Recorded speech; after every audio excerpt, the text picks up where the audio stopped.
TNT Radio Productions presents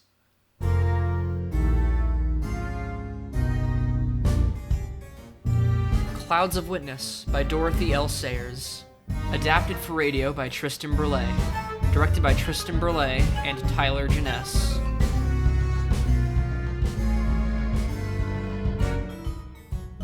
Act 2. Mudstains and Bloodstains.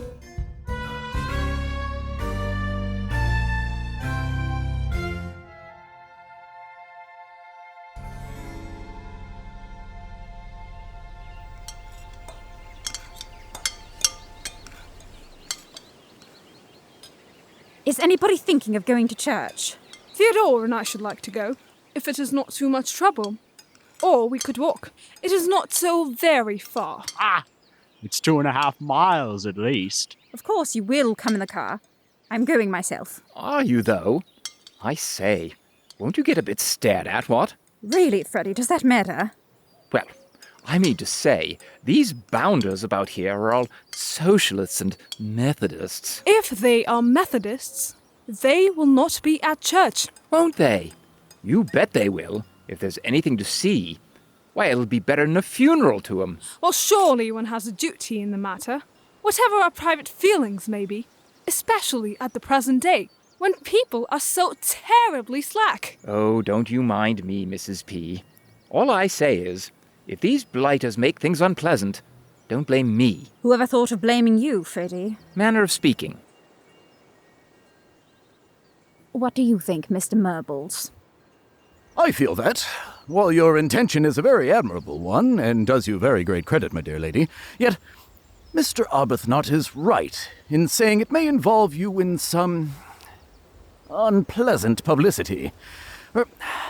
I have always been a sincere Christian myself, but I cannot feel that our religion demands that we should make ourselves conspicuous in such very painful circumstances. Well, after all, as Helen so rightly says, does it matter? Nobody's really got anything to be ashamed of. Charging Jerry was simply a stupid mistake, so I don't see why anybody who wants to shouldn't go to church. Certainly not, my dear. We might look in ourselves, eh? Take a walk that way, and come out before the summon. Shows we don't believe old Denver's done anything wrong. You forget, dear. I've promised to stay at home with Mary. Poor girl. Of course. Stupid of me. How is she? She was very restless last night. Poor child. Perhaps she will get a little sleep this morning. It has been quite a shock for her. One which may prove a blessing in disguise. My dear? I wonder when we shall hear from Sir Impey. Yes, indeed. I am very much counting on his influence with the Duke. Of course he must speak out. Jerry, that is. For everybody's sake. He must say what he was doing out of doors at that time. Or, if he does not, it must be discovered.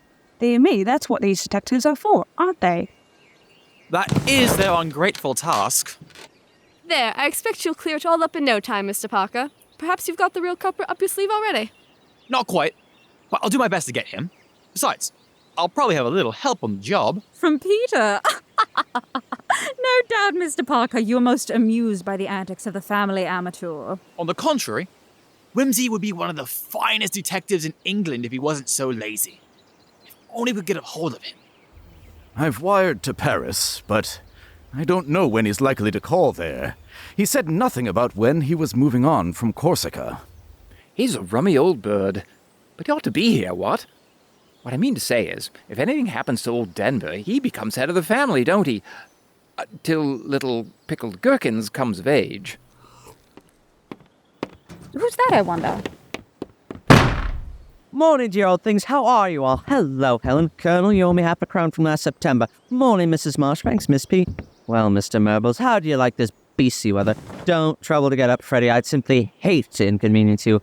Parker, old man. What a damned reliable old bird you are. Always on the spot like that patent ointment thing. I say, have you all finished? I meant to get here earlier, but I was snoring, so Bunter hadn't the heart to wake me. I nearly blew in last night, only we didn't arrive till 2 in the morning. How the devil did you manage to get up here so quickly, old boy? Aeroplane. Victoria from Paris to London, northeastern to Northallerton, and damn bad roads the rest of the way. And a puncture just below Riddlesdale. Damn bad bed at the Lone Glory. Thought I'd blow in for the last sausage here if I was lucky. What? Sunday morning in an English family and no sausages. God bless my soul. What's the world coming to, eh, Colonel? I say, Helen, old Gerald's gone and done it this time, what? You've no business to leave him on his own, you know. He always gets into mischief. What's that, handmade oatmeal? Yes, would you like some? Thanks, old man. Here, I say, you needn't be so stingy about it. I've been travelling for 3 days. Did you- Freddy Passitos up, beg your pardon, Miss Marshbanks. Did you enjoy Corsica? Oh, rather, yes. Corsica was perfectly amazing. All black-eyed fellows with knives in their belts and jolly fine-looking girls. Old Bunter had a regular affair with the innkeeper's daughter in one place. You know, he's an awfully susceptible old beggar. You'd never think it, would you? Oh, by Jove, I am hungry. I say, Helen, I meant to get you some fetching crêpe de chine undies from Paris, but I saw Parker was getting ahead of me over the Bloodstain, so he packed our things and buzzed off. Theodore, I think we ought to be getting ready for church. I'll order the car. Peter, of course, I'm exceedingly glad to see you. Ring for anything you want. It's a pity, though, you didn't arrive in time to see Gerald. Oh, that's all right. I'll just look him up in prison. It's a rather good idea to keep one's crimes in the family. One has so many more facilities. I am sorry for old Polly, though. How is she? She must not be disturbed today. Not a bit of it, not a bit of it. She'll keep. Today, Parker and I hold high revel. Today, he shows me all the bloody footprints. Oh, it's all right, Helen. That's not swearing. That's an adjective of quality. I hope they aren't all washed away, are they, old thing? No, I've got most of them out of flower pots. Then pass the bread and squish and tell me all about it. I suppose you've seen the papers. Oh, yes. I read up on the inquest. You know, if you'll excuse me saying so, I think you rather mucked it up between the two of you. It was disgraceful! Absolutely disgraceful! The coroner behaved most improperly. He had no business to give such a summing up. And the details that were allowed to come out! If I could have got here earlier... I'm afraid that was partly my fault. Craigs rather resents me, I'm afraid. The chief constable at Stapley's sent in for us over his head. When the message came through, I ran along to the chief and asked for the job. But I had a few arrangements to still make about a forgery case, and what with one thing and another, I didn't get off till the night express. By the time I turned up on Friday, Craigs in the corner were as ready as thick as thieves and had fixed the inquest for that morning, which was completely ridiculous, and arranged to produce their evidence as dramatically as possible. I only had time to skim over the ground disfigured, I'm sorry to say, by the Prince of Craigs and his locals, and really had nothing for the jury. Oh, cheer up. I'm not blaming you. Besides, it all lends excitement to the chase. Fact is that we ain't popular with respectable coroners, giddy aristocrats, and immoral Frenchmen. I say, Peter, you ought to be sorry you missed Miss Lydia Cathcart, Dennis's aunt.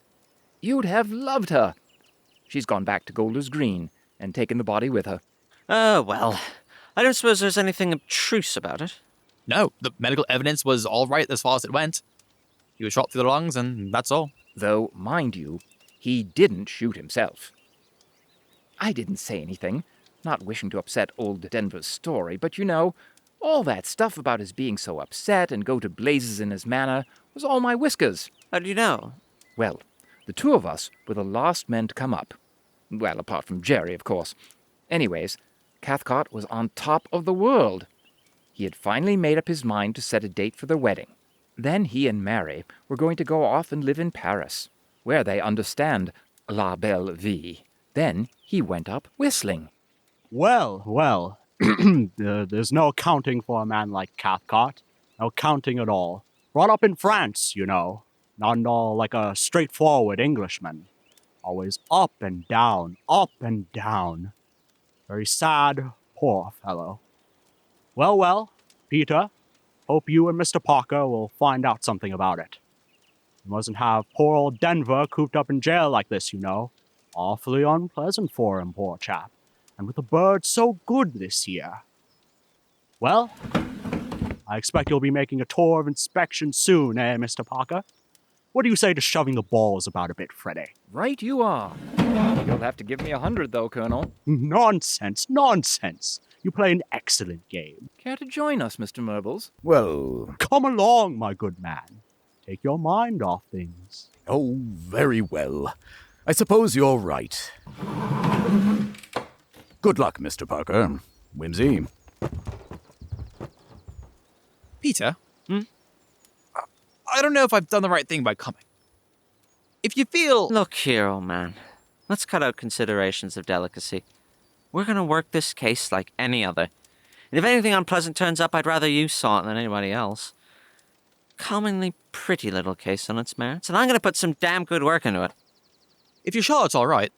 My dear man, if you hadn't been here, I'd have sent for you. Now let's get to business.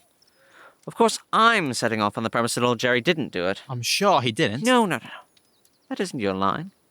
Nothing rash about you, nothing trustful. You're expected to throw cold water on all my hopes and doubt all my conclusions. Very good. Where would you like to begin?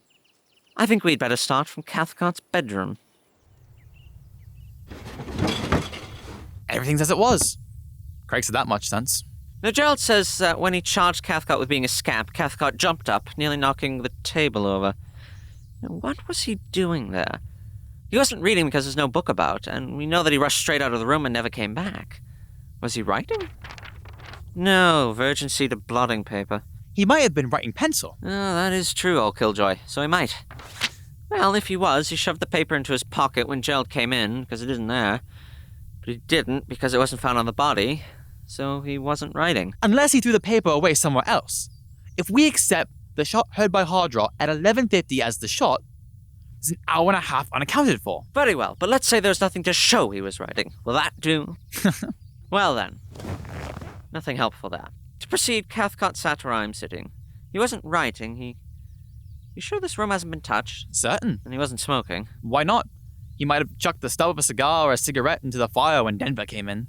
Not a cigarette, or he'd find traces somewhere on the floor in the grate. That light ash blows about. But a cigar? Well, he might have smoked a cigar without leaving a sign, I suppose. But I hope he didn't. Why? Because, old boy, I'd rather Gerald's account had some element of truth in it. A nervy man doesn't sit down to the delicate enjoyment of a cigar before bed and cherish the ash with such scrupulous care. However, if Freddy's right and Cathcart was feeling unusually sleek and pleased with life, it's just the sort of thing he would do. Do you think Mr. Arbuthnot would have invented all that? I've known Freddy all my life, and he wouldn't hurt a fly. Besides, he simply hasn't the wits to invent a story like that. But what bothers me is that Gerald most certainly hasn't the wits either to invent that Adelphi drama between him and Cathcart. On the other hand, if we allow for a moment that he shot Cathcart, he had an incentive to invent it. He would be trying to get his head out of the... the story being so far-fetched does rather suggest an unpracticed storyteller. Very true. Well, you've sat on all my discoveries so far. Never mind. My head is bloodied but unbowed. Cathcart was sitting here. So your brother said? Oh, curse you, so I say he was. At least somebody was. He's left an impression on the cushion. That might have been earlier in the day. Rot. We were out all day. You needn't overdo this Sadducee attitude, Charles. I say Cathcart was sitting here. Hello. There's some burnt paper here, Charles. I know. I was very excited about that yesterday, but I found it was just the same in several of the rooms. They often let the bedroom fires go out when everybody's out during the day and relight them about an hour before dinner. This fragment of the Morning Post rather confirms that. Then we can only suppose that Cathcart sat here in a brown study doing nothing at all. Doesn't get us much forward, I'm afraid. I like these tortoiseshell sets. The perfume is Bassa de Soie. Very nice, too. New to me. I must draw Bunter's attention to it. Charming manicure set, isn't it? I like being clean and neat and all that, but Cathcart was the kind of man that always impressed you as being just a little too well turned out. I only met him once or twice, I was rather surprised at Mary's taking to him, and I know really awfully little about Mary. You see, she's 5 years younger than me. When the war broke out, she just left school and gone to a place in Paris, and I joined up, so I only saw her occasionally. Then I was ill, and the result is I know uncommonly little about my own sister. I know my mother said Cathcart had charm. That means he was attractive to women, I suppose. No man can see what makes that in another man, but mother is usually right. What's become of this fellow's papers? He left very little here. There's a checkbook on Cox's Charing Cross branch, but it's a new one and not very helpful. Apparently, he only kept a small current account with them for convenience when he was in England. Passbook? I think all his important papers are in Paris. He has a flat there near the river somewhere. We're in communication with the Paris police.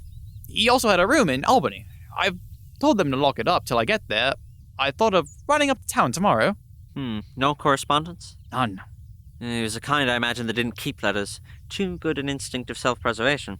Yes, I asked the servants about his letters, as a matter of fact. They said he's got a good number, but never left them about. The general impression was that he didn't write much.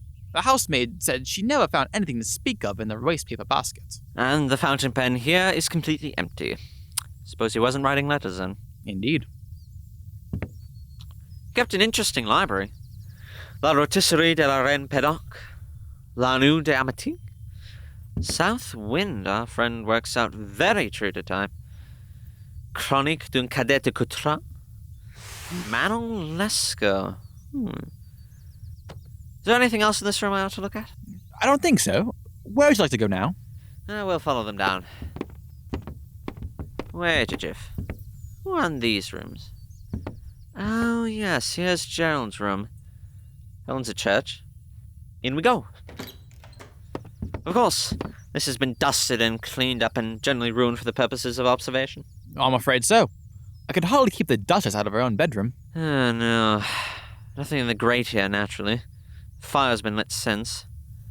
I say, I wonder where Gerald did put that letter to. Freeborn's, I mean. Nobody's been able to get a word out of him. Old Mr. Murbles had a terrible time with him. The Duke insists simply that he destroyed it, which is absurd. If he was going to bring that sort of accusation against his sister's fiancé, he'd want some evidence. Or was he one of those Roman brothers who say simply, "As the head of the family, I forbid the banns, and that's enough"? Gerald is a good, clean, decent, thoroughbred public schoolboy, and a shocking ass. And I don't think he's quite so medieval as that. But if he has the letter, why not produce it? Why, indeed. Letters from old college friends in Egypt aren't, as a rule, compromising. You don't suppose that this Mr. Freeborn referred in his letter to any old entanglement, which your brother wouldn't wish the Duchess to know about? That's an idea. There were occasions, mild ones, but Helen would make the most of them. Still, when it comes to the gallows... Do you suppose, Wimsey, that your brother really contemplates the gallows? I think Murbles put it to him pretty straight. Quite so. But does he actually realize, imaginatively, that it is possible to hang an English peer for murder on circumstantial evidence? Imagination isn't Gerald's strong point. I suppose they do hang peers. They can't be beheaded on Tower Hill or anything. I'll look it up. But they certainly hanged Earl Ferrers in 1760. Did they, though?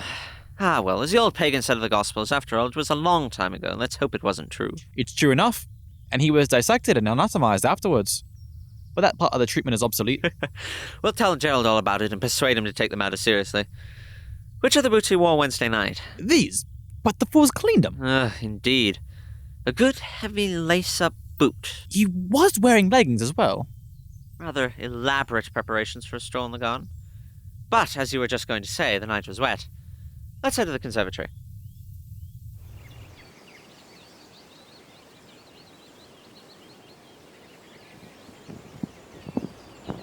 These damn flowers look jolly healthy. Do you mean you've been letting the gardener just swarm in here every day to water them? Yes, I did. But he's had strict orders to only walk on these mats. Good.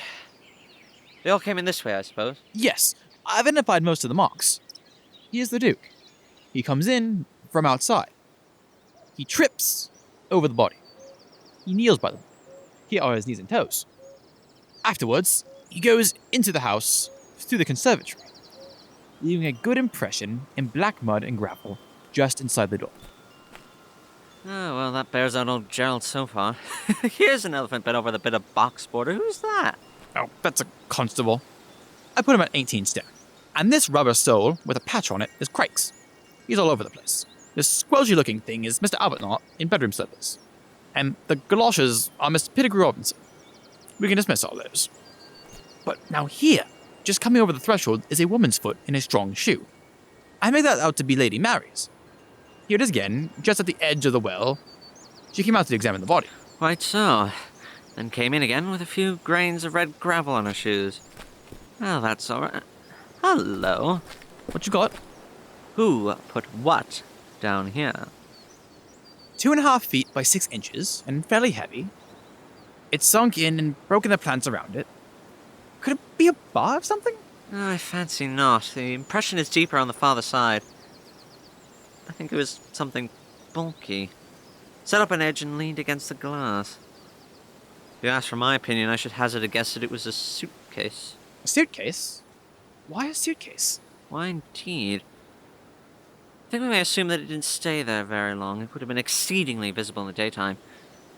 But somebody might very well have shoved it there if they were caught with it. Say at 3 o'clock in the morning? It didn't want to be seen. It's not the doctor's bag, I suppose. No, not unless the doctor's a fool. Why put a bag inconveniently in a damp and dirty place out of the way when every law of sense and convenience would urge him to pop it down handy by the body?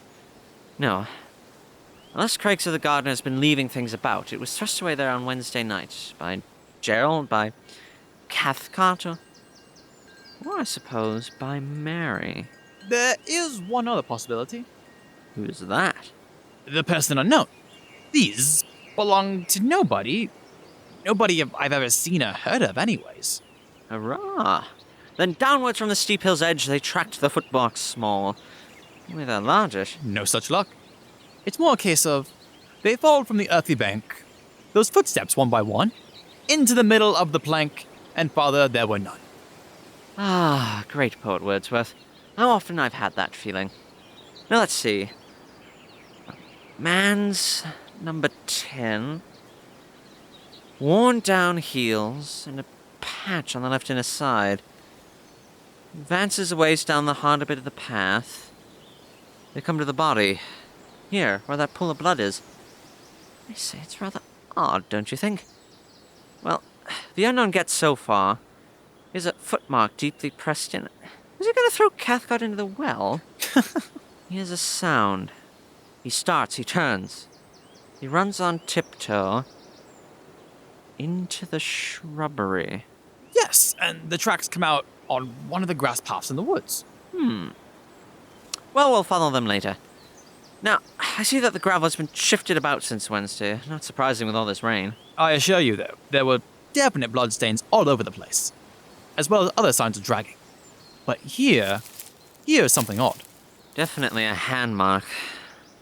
Blood on the grass nearby. I don't like that. Ugly, isn't it? Poor devil. Made a determined effort to hang on here. That explains the blood by the conservatory door, but what kind of devil drags a corpse that isn't quite dead?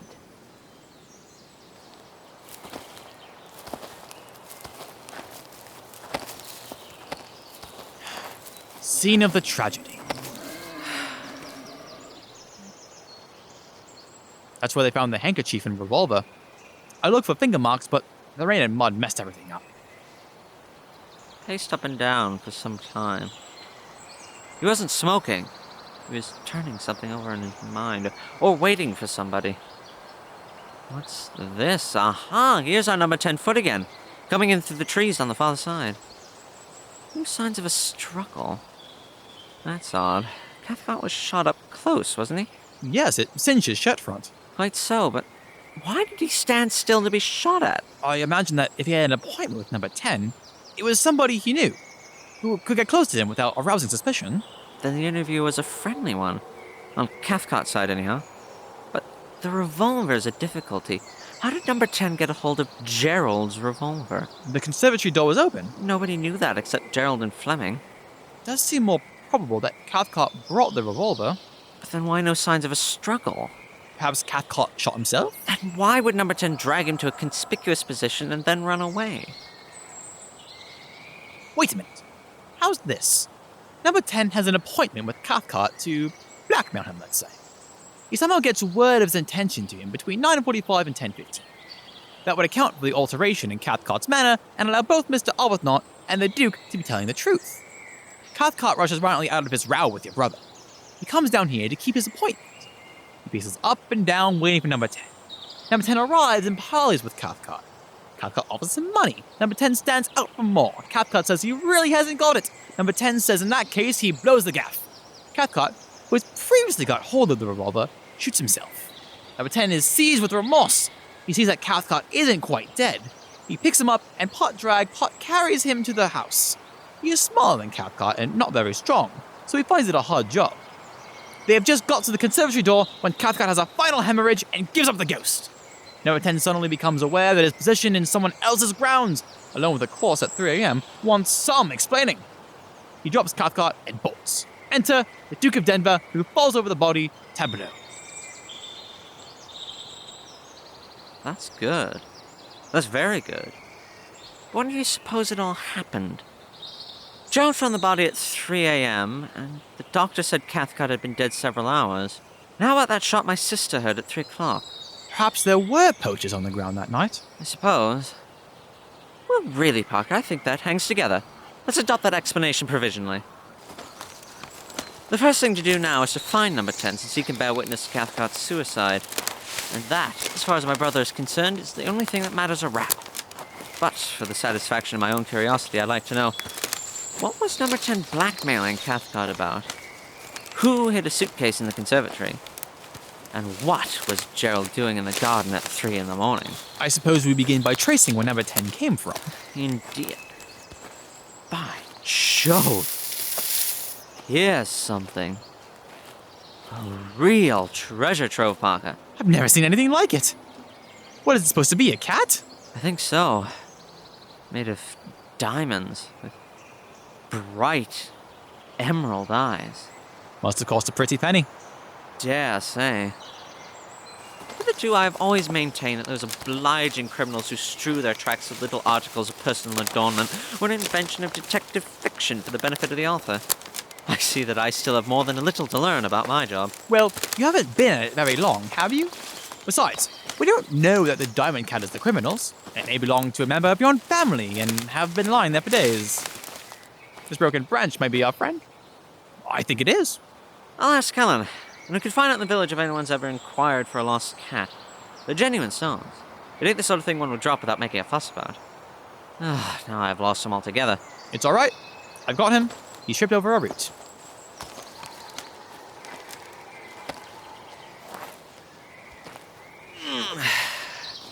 I say, I don't think the human frame is very thoughtfully constructed for the sleuth-hound business. If one could go on all fours or had eyes in one's knees, it'd be a lot more practical. Here we are at the fence. The bit of broken wood tells me here's where he got over. And here's the dent where his heels came down. Give us a back, old man. Thanks. An old break, I see. Number 10 tore his coat on the spikes all the same. Left a fragment of Burberry behind him. What luck! Here's a deep, damp ditch on the other side, which I shall now proceed to fall into. Ugh.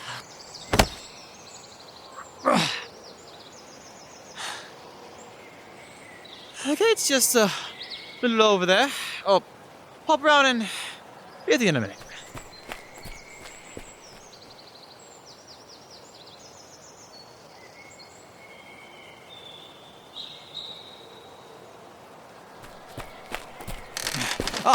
Mr. Hardraw, perfect timing.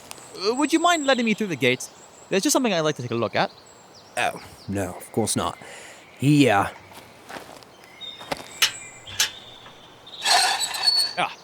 you very much. Oh, by the way, did you ever find any signs of any poachers on Wednesday night, after all? Nay, not so much as a dead rabbit. I reckon the lady were mistaken, and it was the shot I heard as killed the captain. Possible. Do you know how long the spikes have been broken off the top of the fence over there? A month or two, as it happens. They should have been put right, but the man's sick.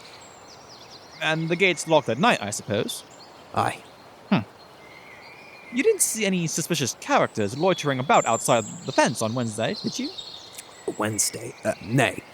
I saw no loitering folks. I keep an eye out for tramps and such. It's good to keep them hard-up folks when you can. Wednesday, hey, hold on. That would be the day the young man called with the motorbike. Young man on a motorbike? I reckon it was. He said he had a puncture and asked for a bucket of water. Was that all he asked for? He asked what were the name of the place and whose house it were. Did you tell him the Duke of Denver was staying here? Aye, sir. He said he supposed many a gentleman come up for the shooting. Did he say where he was going? He said he'd come up from Weardale and was making a trip into Cumberland. How long was he here? Happened half an hour, and he tried to get his machine started, and I see him hip-hopping away towards King's Fenton. You didn't happen to notice the number plate of the bicycle? No, sir. I'm sorry there, but it had a sidecar. Well, thank you, sir. You've been most helpful. Oh, aye.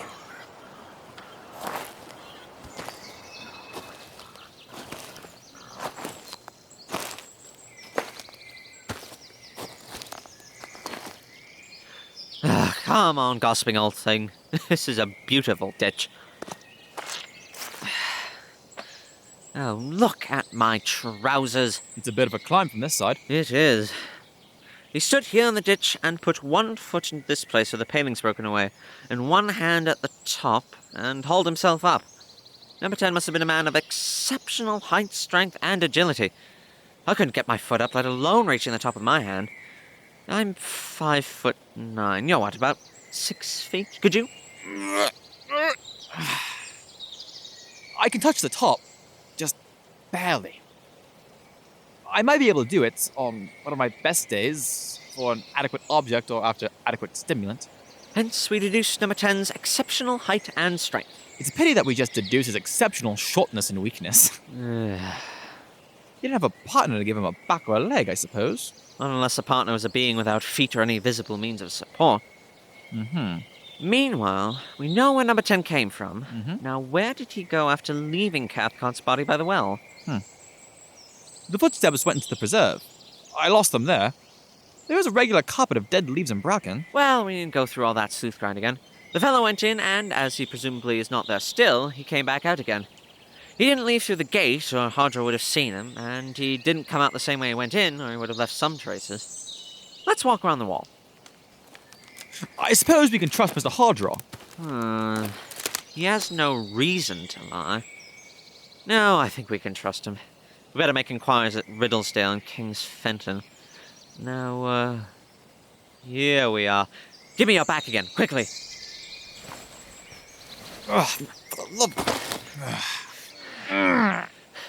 The belt of Burberry. No sort of precaution here. Here are the toe prints of a fellow sprinting for his life. He tore off his Burberry.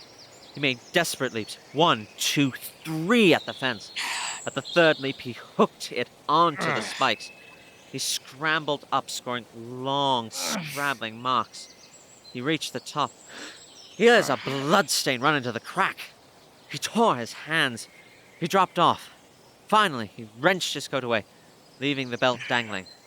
I'd wish you'd get off. You're breaking my collarbone. Oh, sorry, old man. See here.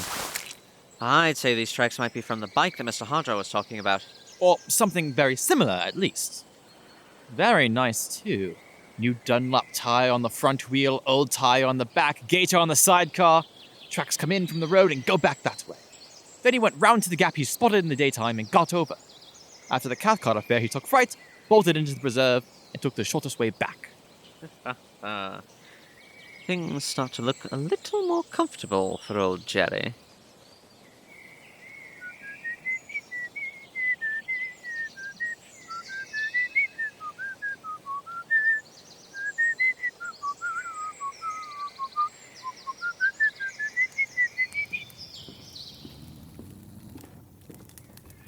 I wonder what damn silly fool invented Sunday afternoon.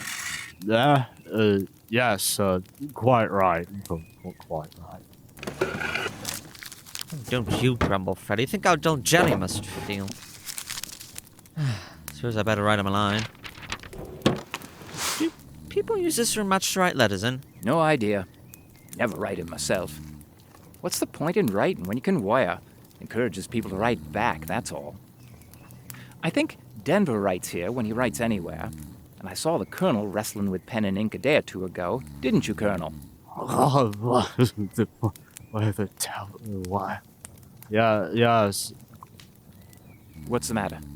Ain't there any ink? Oh, I only wondered. Oh, you're quite right, old man. Give you full marks for observation.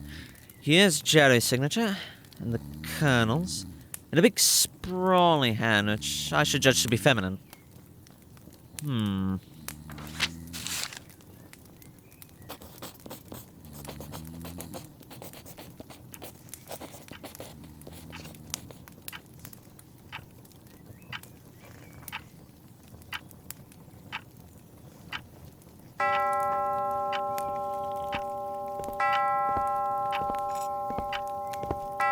How's Mary?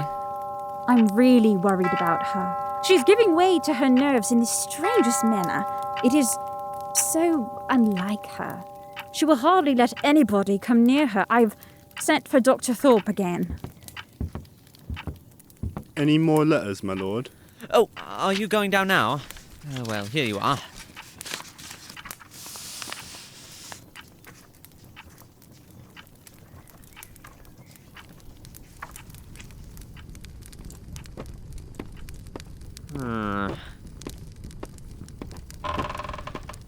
Ah, Bunter. You called? I did indeed. Do you still have that paper clipping from last Thursday's post? The one about the number plates and stapling?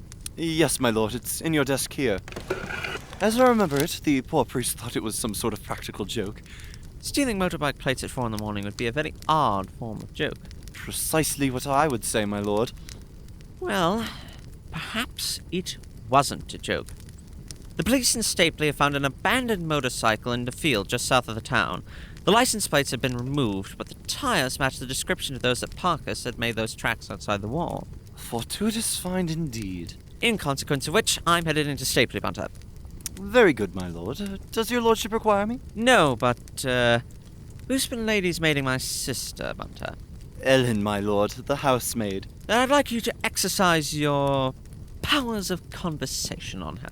Very good, my lord. Does she mend my sister's clothes, brush her skirts, all that? I believe so, my lord. Nothing she may think of as any importance, you know, Bunter. I wouldn't suggest such a thing to a woman, my lord. Go straight to their heads, if I may say so.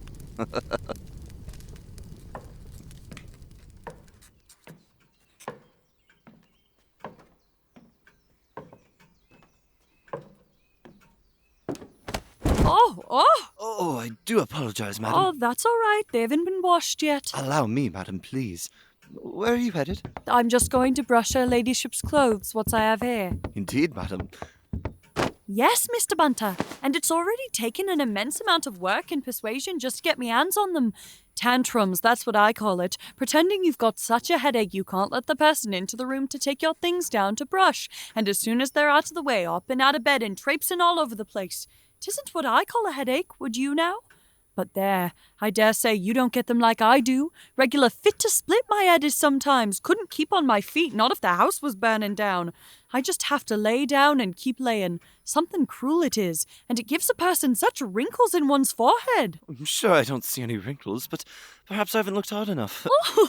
No, wrinkles? I don't believe I'd see any if I was to take his lordship's big microscope he keeps up in town. Law now, Mr. Bunter, what would his lordship be using a thing like that for now? Why, in our hobby, you see, Miss Helen, which is criminal investigation, we might want to see something quite magnified, as it might be handwriting in a forgery case, to see if anything's been altered or rubbed out, or if different kinds of ink have been used. Or we might want to look at the roots of a lock of hair, to see if it's been torn or fallen out.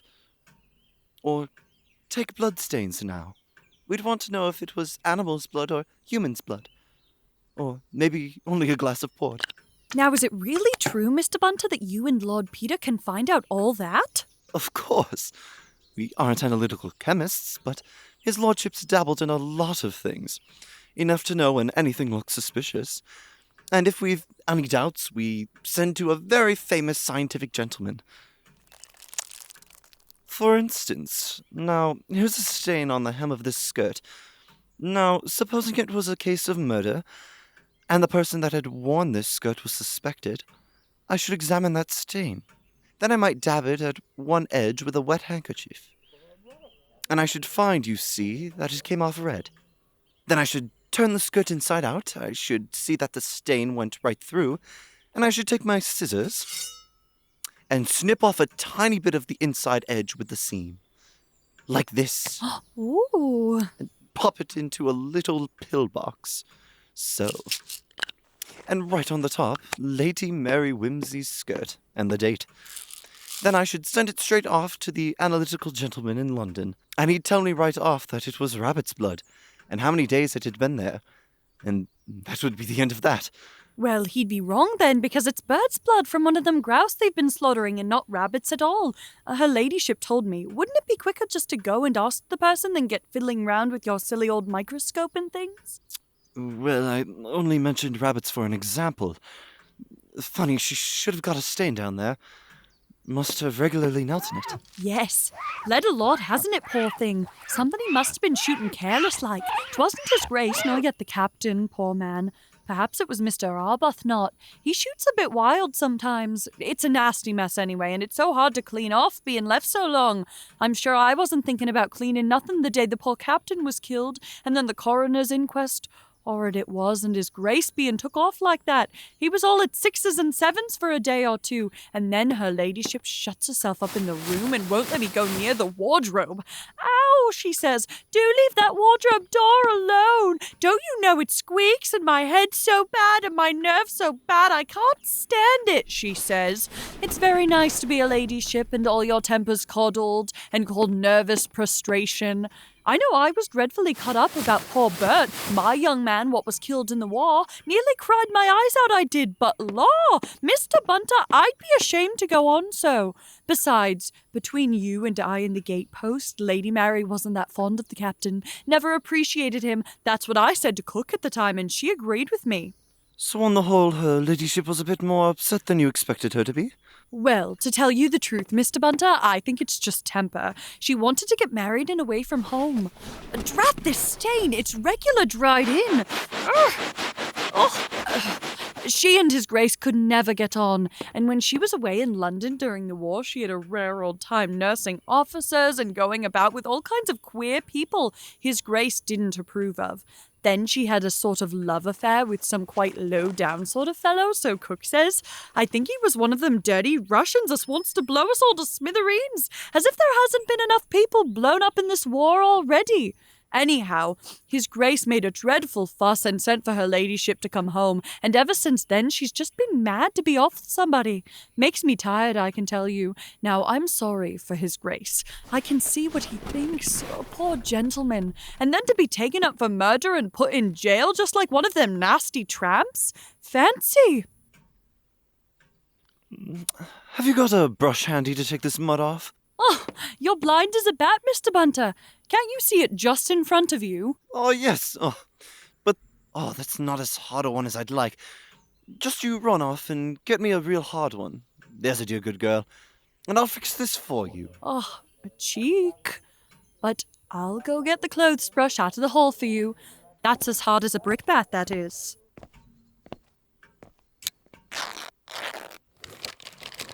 Gravel from Lady Mary's skirt. Silver sand from Lady Mary's skirt. Here you are, Mr. Bunter. Oh, thank you very much, Miss Ellen. Hello. Her ladyship's been trying her hand at cleaning this herself. What? Well, I never. So she has. Whatever's that for, I wonder? And her pretending to be so ill she couldn't raise her head off the pillow? She's a sly one, she is. Is she able to boil water in her room? Now, whatever should she do that for, Mr. Bunter? You don't think she keeps a kettle? I bring up her morning tea. Ladyships don't want to boil water. No. Oh, Mr. Hardraw, can I speak to you for a moment? Excuse me for a moment, won't you, Mr. Bunter? And why didn't she get it from the bathroom? Very amateurish. Distinctly amateurish. Interrupted, I fancy. An energetic young lady, but not ingenious.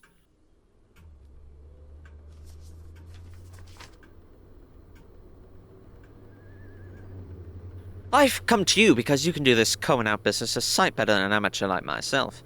I suppose your fine organization's hard at work already, what? Naturally. But it's not altogether easy to trace a motorcycle without knowing the number. Look at the Bournemouth murder. Of course, if he'd had been seen going through Stapley without a number plate, he'd have been noticed and stopped. Whereas with Mr. Folis's, he was as safe as the Bank of England. Oh, obviously. Fairly agitating for the parson, poor chap, so early in the morning, too. Suppose it was just taken to be a practical joke? Just that. But, after hearing what you have to tell us, we shall use our best efforts to get the man. I expect His Grace won't be any too sorry to hear he's been found. You may rely on us, and if we find the man or the number plates... Oh, Lord bless and save us, man. You're not going to waste your time looking for the number plates. What do you suppose he'd pinch the curate's plates for if he wanted to advertise his own about the neighbourhood? Now, forgive me, Inspector, for shoving along with my opinion, but I simply can't bear to think of you taking all that trouble for nothing. You just scour the railway stations for a young man, about 6'1" or 2, with a number 10 shoe, dressed in a Burberry that's lost its belt and with a deep scratch in one of his hands. And, look here. Here's my address, and I'd be very grateful if you'll let me know anything that turns up. So awkward for my brother, all this. Sensitive man, feels it keenly. Oh, by the way, I'm a very uncertain bird, always hopping about. You might wire me any news in duplicate to Riddlesdale and to town, 110A Piccadilly. Always delighted to see you, by the way, if you're ever in town. You'll forgive me slipping off now, won't you? I've got a lot to do.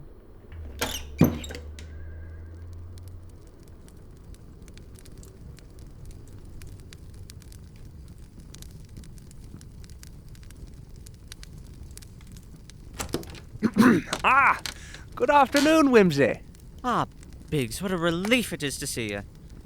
You just come from Jerry? How is he? Enjoying it? I never knew a fellow like Jerry for getting the least possible out of any situation. I rather like the experience myself, Well, I'd hate being shut up and watching the other aides bungling my case. Oh, no reflection on Murbles and you, Biggs. I mean myself.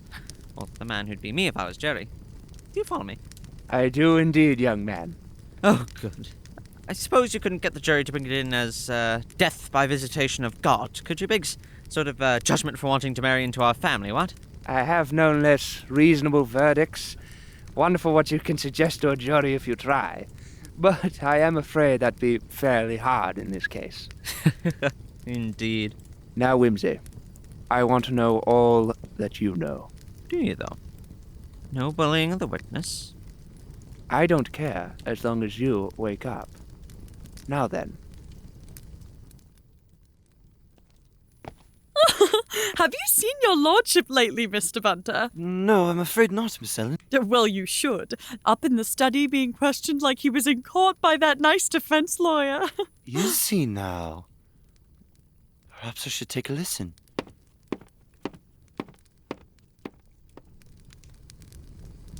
I think we can make a case out of this, even if the police don't find your mystery man. Denver's silence is an awkward complication, of course. Did you say you put the police on to find the fellow? Yes. Have you a very poor opinion of the police?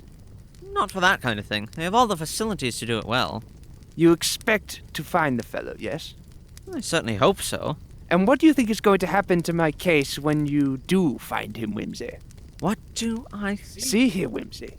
You're not a fool. And it's no use trying to look like a country policeman. You're really trying to find this man. Certainly. Just as you like, of course. But has it ever occurred to you that perhaps it'd be better if he wasn't found? Remember this. Once the police get a hold of a thing or a person, it's no use relying on my or Murbles or anybody's professional discretion. Everything's raked out into the light of common day, and very common it is.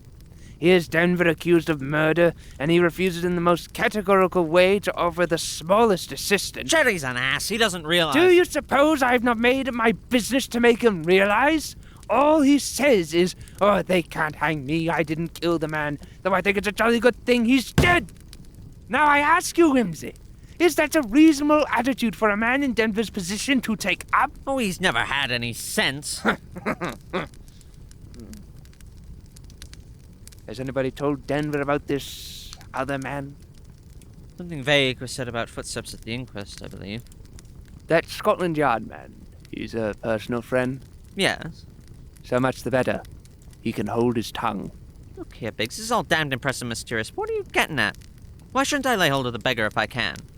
I'll answer that question by another. Why is Denver screening him? By Jove. Never thought of that. What sleuths you lawyers are. If that's so, I better be careful, hadn't I? Always was a bit rash. You're a clever devil, Wimsey. I may be wrong then. Find your man by all means. There's just one other thing I'd like to ask. Whom are you screening? See here, Biggs. You're not paid to ask that kind of question, you know. It's your job to make the best of the stuff we serve up to you, not to give us the third degree. Now, just to oblige you, I don't mind saying plainly that I don't know who did do away with the fella. When I do, I'll tell you. First thing.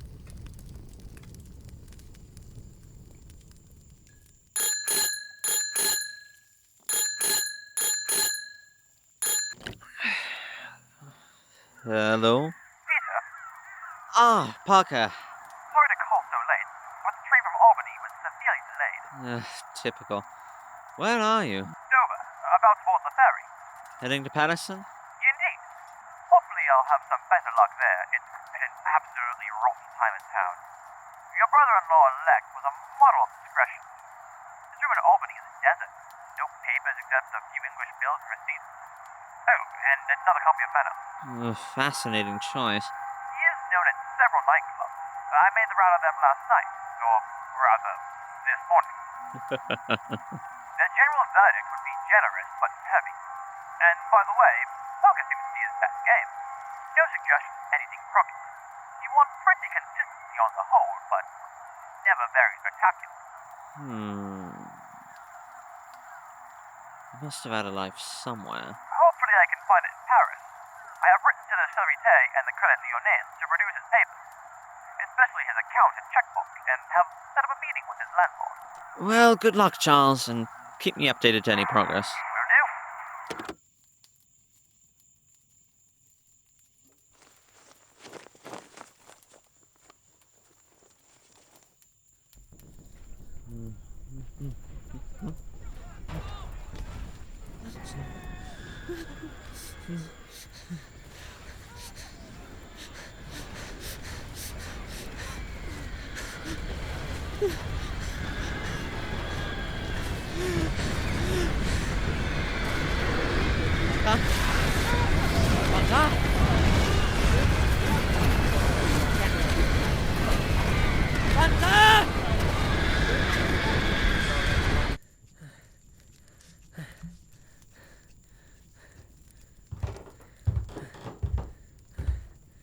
Back in the trenches again, my lord?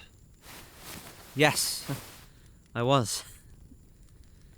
It's always like I can feel it, like I'm actually there, about to be blown to smithereens, or suffocated under all that rock, or... My lord, you should not dwell on that. You did survive, and it is a fact that you should hold on to in order to keep out the nightmares. Oh, Bunter. You always know exactly what to say.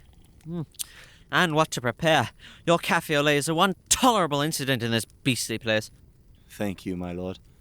Anything in the paper? Nothing urgent, my lord. A sale next week at Northbury Hall. Mr. Fleetwhite's library, my lord. A Caxton Confessio Amantis. Oh, what's the good of telling me that when we're stuck up here for God knows how long? I'd wish to heaven I'd stuck to books and never touched crime. Did you send those specimens to Lubbock? Yes, my lord. I have not heard back from him yet. Must have facts. When I was a small boy, I always hated facts. All them as nasty, hard things. All knobs, uncompromising. Yes, my lord.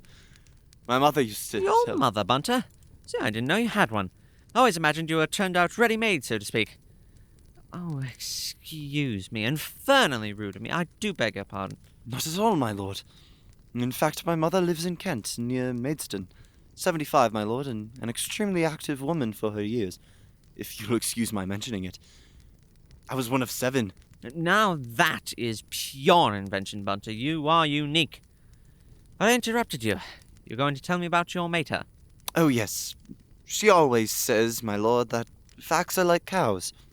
If you look them in the face hard enough, they generally run away. She is a very courageous woman.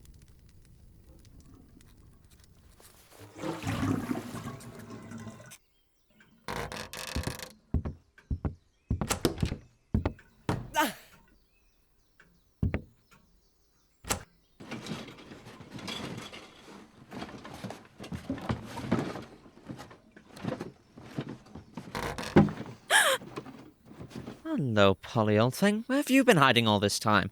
First time I've seen you. What's the matter? Look here, Mary, I know we've never seen enough of each other, but I am your brother. If you're in some sort of trouble... Trouble? Why, you silly old Peter. Of course I'm in trouble. Don't you know they've killed my man and put my brother in prison? Isn't that enough to be in trouble about? It's all right, Peter, truly. Only my head's so bad. I really don't know what I'm doing. What are you after? You made such a noise. I came out. I thought it was a door banging. I think you'd better toddle back to bed. You're getting all cold. Why do girls wear such mimsy little gym jams in this damn cold climate? There. Don't you worry. I'll drop in on you later and... No! Not today. Not today. Peter, I'm going mad. I think... Are they trying Jerry today?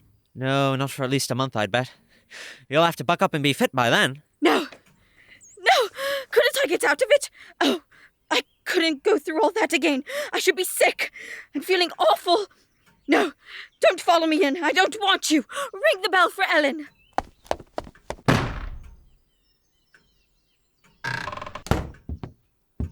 Much better not to follow, my lord, if you'll excuse me. Only produce hysterics. Very distressing for both parties and altogether unproductive of results. Quite right, Bunter. What did you say you found on that skirt, Bunter? Gravel, my lord, and silver sand. Silver sand.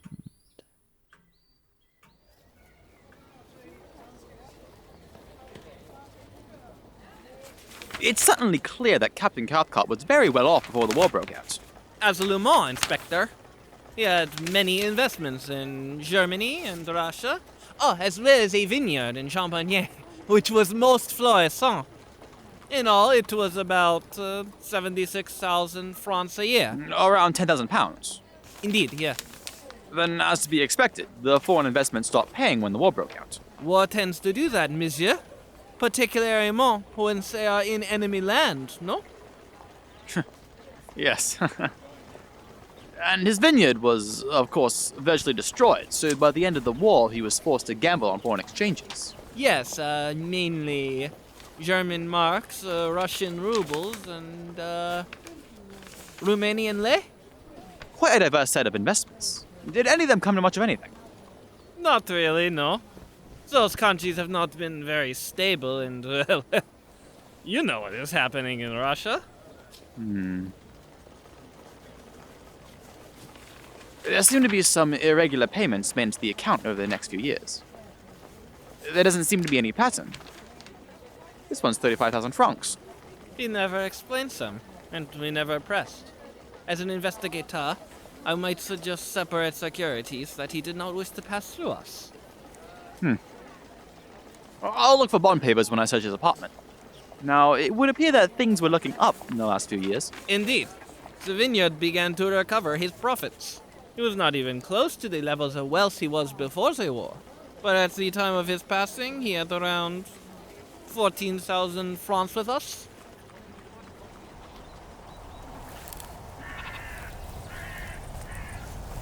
Good afternoon. Chilly, ain't it?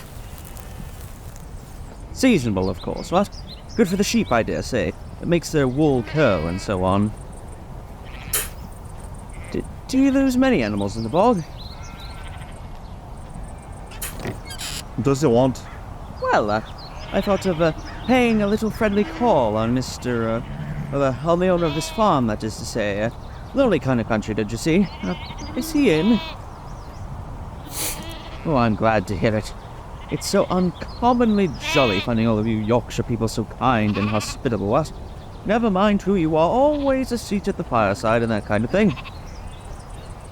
Excuse me, but do you know you're leaning on the gate so as I can't open it? I'm sure it's a pure oversight, only you may realize that just where you're standing you get the maximum of leverage. What an awfully charming house this is, isn't it? All so jolly stark and grim and all the rest of it. No creepers or little rose garden porches or anything suburban of that sort. Who lives in it? Mr. Grimthorpe. To think of that. Just the fellow I want to see. Whenever I go throughout the length and breadth of the North Riding, I hear of Mr. Grimthorpe. Grimthorpe's fleeces never go to pieces. Grimthorpe's pork melts on the fork. For Irish stews take Grimthorpe's ewes. All in all, it has been my life's ambition to see Mr. Grimthorpe in the flesh. And you, no doubt, are his sturdy henchman and right hand. Sir, you leap from bed before the breaking day to milk the kine amid the scented hay, and when the shades of evening gather deep, home from the mountain lead the mild-eyed sheep. A wonderful life, though a trifle monotonous, perhaps, in the winter. Allow me to clasp your honest hand. Thanks awfully, old bean. I take it I shall find Mr. Grimthorpe in the house. Mister. Yes, old thing. Reckon I'll set dog on thee. You don't say. The faithful hound welcomes the return of the prodigal. Seeing a family rejoicing, my own long-lost boy, sobs and speeches beer all round.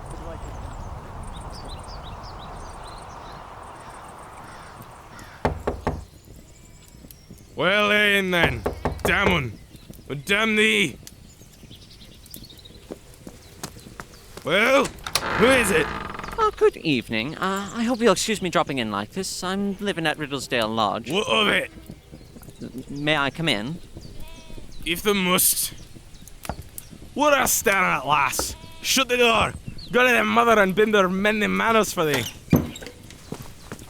Are you Mr. Grimthorpe? Well, if I am, I've no call to be ashamed of my name. Not at all, nor of your farm. Delightful place, what? I'm sure I hate interrupting you. You must be very busy with the sheep and all that. But I thought you wouldn't mind if I just ran over in a neighbourly sort of way. I like to know the people next door and all that sort of thing. Suppose very few strangers ever pass this way. None. Makes one appreciate one's home circle more, what? Often think one sees too many strangers in town. Nothing like one's family when all's said and done. Cozy, don't you know? You a married man, Mr. Grimthorpe? What the hell's that to you? Oh, nothing.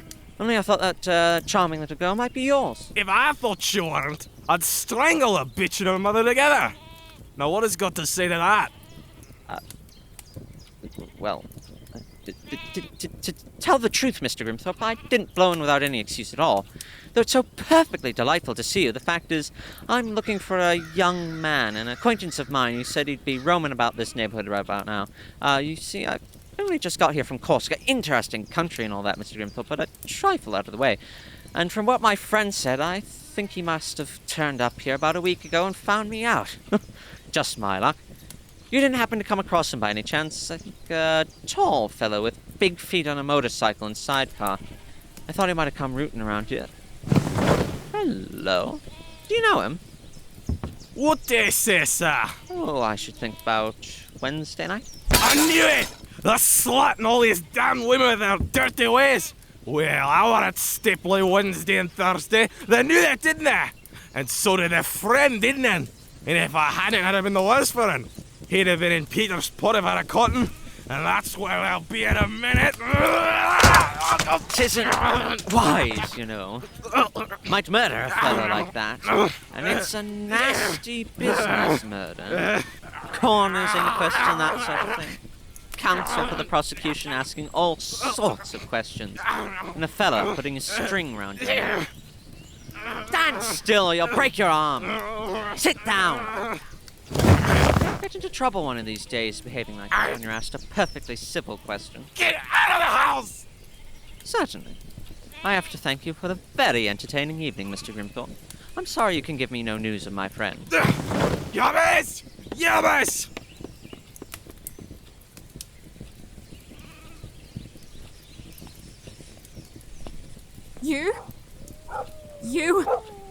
You're mad to come here. Quick! Quick! He's gone for the dogs! Madam, I Run! don't quite... Run! Oh, the dogs.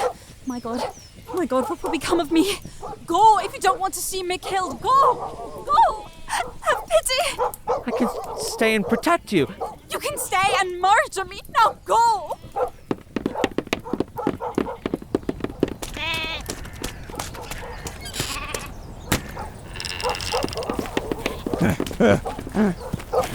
Put it in! I've been stubborn! What could I have done? If I had an open gate, he'd jump over. Then he might have had a broken gate. Idiot! Shut their mouth! Open gate! Don't do that. I'll only get police set on us. Shut. Right. Don't need that trouble during harvest.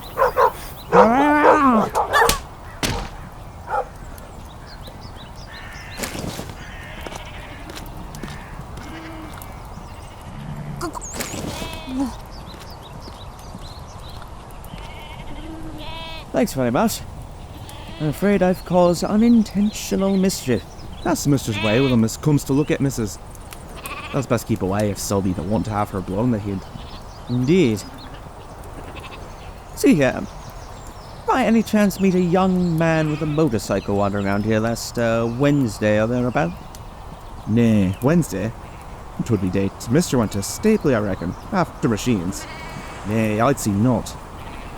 Alright. Well, thanks again.